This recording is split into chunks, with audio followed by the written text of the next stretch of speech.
जिन चीजों पर चर्चा करना चाहूंगा, सबसे पहले जो काफी लोग इंतजार कर रहे हैं कि अध्यापक भर्ती परीक्षा की विज्ञप्ति कब जारी होगी, कब एग्जाम होगी और पदों की संख्या कितनी बढ़ाई जाएगी।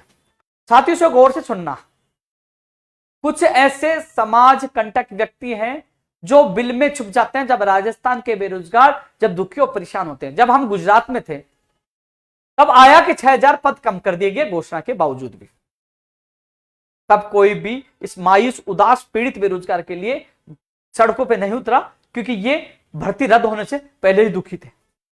मैं गुजरात से राजस्थान लौटा, उसके बाद शिक्षा मंत्री से मुलाकात की और मांग पत्र में, गुजरात में भी इस मांग पत्र में इस मांग को प्रमुख रूप से शामिल किया और जब वार्ता 15 नवंबर की मजबूती से बात को उठाया कि पदों की संख्या बढ़नी चाहिए रीट लेवल 1 और विशेष शिक्षकों में बिना पद कम किए। साथ ही उस दिन सहमति बनी और लाइव के माध्यम से आप लोगों को सबसे पहले अवगत कराया था कि पदों की संख्या बढ़कर रहेगी, यह मेरी जिम्मेदारी है, मेरा आप लोगों से वादा है।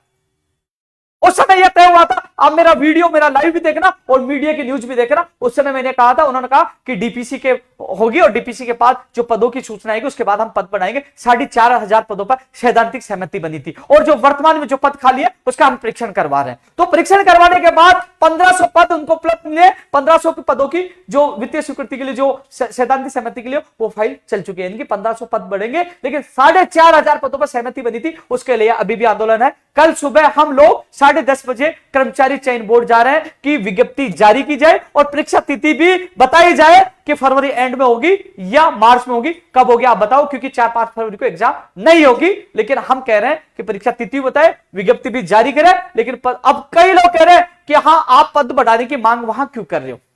पद बढ़ाने की मांग आपको शिक्षा मंत्री, सीएमओ या शिक्षा विभाग के अधिकारियों को सामने करनी चाहिए। जब साथियों हम प्रदर्शन वहां कर रहे हैं, मीडिया वहां आ रही है, दो काम चेयरमैन मोदी जी के हाथ में, विज्ञप्ति जारी करना और परीक्षा तिथि। लेकिन वहां मीडिया के माध्यम से सरकार तक बात चली जाएगी कि युवा बेरोजगार पद बढ़ाने की मांग कर रहे हैं। हम शहीद स्मारक में प्रदर्शन करते हैं तो भी शिक्षा विभाग, सीएम तक, सरकार तक आवाज आती है। तो जब हम वहां जा रहे हैं, इकट्ठे हो रहे हैं, दो मांग कर रहे हैं, तो ये मांग भी मजबूती से रख रहे हैं कि पदों की संख्या बढ़ाई जाए, जो 15 नवंबर को सैद्धांतिक सहमति बनी थी। तो साथियों, आज भी मैं पूरी कोशिश कर रहा हूं। जो लोग कह रहे हैं ना इतने पदों पर भर्ती होगी, वो पहले कहां छुप गए थे, क्यों नहीं बोला? लेकिन उनको पता है, जिस व्यक्ति ने चैलेंज दिया, जिस व्यक्ति ने कहा कि पदों की संख्या बढ़ाई जाएगी, उनको पता है कि ये जिद्दी है, ये लड़ रहा है। जब विस्तृत सिलेबस जारी नहीं हो रहा था, जब कठिनाई स्तर कम नहीं हो रहा था, सबसे पहले आ गया, सामान्य ज्ञान भी जुड़वाया, कठिनाई स्तर कम भी करवाया और आप लोगों के लिए, आपको पता है, विस्तृत सिलेबस भी जारी करवाया। तब सवाल उठाया घर बैठे कि साहब 1500 पद बढ़े, हमें भीख थोड़ी दे दी, हमारे साथ गलत हो गया। अरे भाई,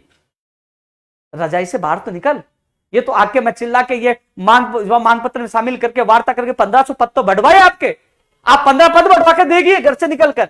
और अब 4500 की सैद्धांतिक सहमति तो बनवाई, डीपीसी के बाद पद बढ़ाने की सैद्धांतिक सहमति तो बनाई, आज उसके लिए दबाव बना रहे, कल जा रहे, प्रयास तो करें ना, लड़ रहे ना आप लोगों के लिए। तो कम से कम जो आप लोगों का साथ दे रहा है, जो आपका सिलेबस से लेकर सब जगह साथ दिया, आपके 1500 पद बढ़े, तो और मैंने ये थोड़ी कहा 1500 बढ़ेंगे और नहीं बढ़ेंगे। वो पद जो सैद्धांतिक सहमति बनी थी, डीपीसी हो रही है, डीपीसी जारी है, डीपीसी जारी है, उनके बाद आंकड़े आएंगे, वो पद यानी कि विज्ञप्ति जारी होने के बाद एग्जाम से पहले कभी भी वो पद बढ़ सकते हैं, जिसके लिए हम प्रयास करें। जो सीएमओ में मीटिंग होगी उसमें मजबूती से आपकी बात मैं रखूंगा। और आने वाले वीक में, आज मेरे पास शिक्षा विभाग से फोन आया था कि शिक्षा विभाग के कौन कौन से मुद्दे हैं जिसे शिक्षा विभाग तैयारी करके, तो मैंने सारे मुद्दे लिखे, जिसे प्राथमिक तौर पर यह मांग रखी है कि शिक्षा विभाग में जो अध्यापक भर्ती परीक्षा उसकी विज्ञप्ति जारी की जाए, परीक्षा तिथि बताई जाए और पदों की संख्या बढ़ाई जाए। यह मांग पहले नंबर पे मैंने शिक्षा विभाग में रखी है। तो वह वार्ता होगी तो इसको मजबूती से रखूंगा। और कल आप सब जो जयपुर में रुके हैं, जो मांग कर रहे हैं कि हमारी विज्ञप्ति जल्द जारी हो, परीक्षा तिथि की स्थिति स्पष्ट हो कब होगी, और इसके अलावा पदों की संख्या बढ़ाई जाए। यार कम से कम एक दिन तो निकल के आइए। आप गुजरात में, मैं था तभी आप चुप हो गए, 6000 पद हो गए।